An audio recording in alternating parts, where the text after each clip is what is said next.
Hey guys, Azit from Quiddity Property Education. So behind me is another block of flats that I completed on a few months ago. So today is the last refinance survey that we're doing. We've already had 4 done, today's the 5th one, and we are going to be pulling out all of our money. So how did that work?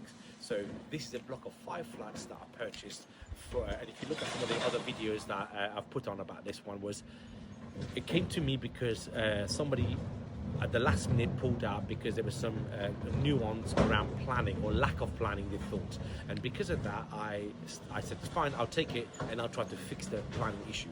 In effect, 2 of the 5 flats was on their planning approval showed that it was for elderly use. My kind of reason for buying it is I said, look, I can get that changed at some point, get it through change of use, because that's illegal. You can't really have something that says elderly people. What does elderly mean?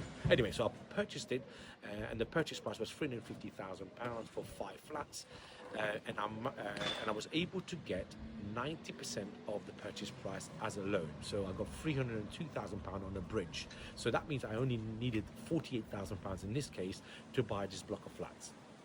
Why? Because the surveyor that came in on the bridge agreed with me that once a title split and put them on separate leases, these flats on aggregate level will be around 525 to 550, and that's why they said they will lend 90% of the £350,000 purchase price.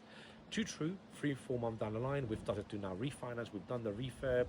We're now starting to refinance, and the aggregate value on the 4 flats are already at the point that we needed to be. So by the time we get this one, we will be somewhere around £525,000 to 550, based on the last one that we're going to wait for. But let's say it's 525. At 525, I will be able to get somewhere around £375,000 to £400,000 worth of refinance capital. Remember, I paid $350,000, spent around $25,000-30,000 to do this up, renovate some property, some of the flats, as well as then pay for the legals and the refinance costs.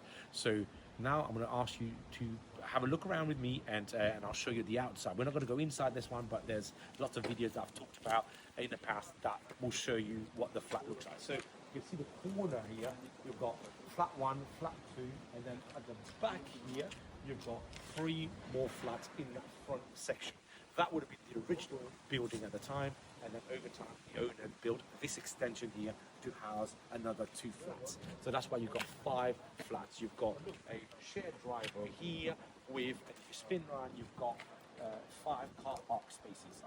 That also adds value when it comes to refinancing, because when each flat have got its own car park, there's a high street there on the road there, so it's easier to park when you've got your own car park rather than having to pay for parking on a high street, and that should also add value. So when you are looking at blocks of flats, consider some of these other aspects of it. You know, does it come with a garden? Does it come with a side access? Does it come with parking? Does it come close to the local station? You know, there's multiple things that people have to consider to maximize the value of their properties when it comes to refinancing. So just to summarize this one here, we are pretty much at the end of it. We bought it excuse me, with rental income around £2,700.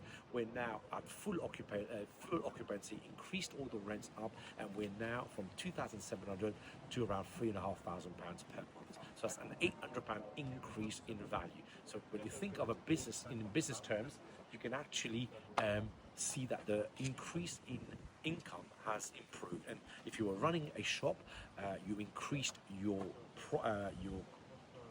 income, and you can contain your cost. That's your profit, and that's exactly how we're running this. So we need to stop thinking about property investment in the landlord-tenant aspect, but think about it as a business. And the business means that you're buying an asset, you're optimizing the asset, and you are cash generating with the asset. And that's exactly what most businesses and how all businesses run.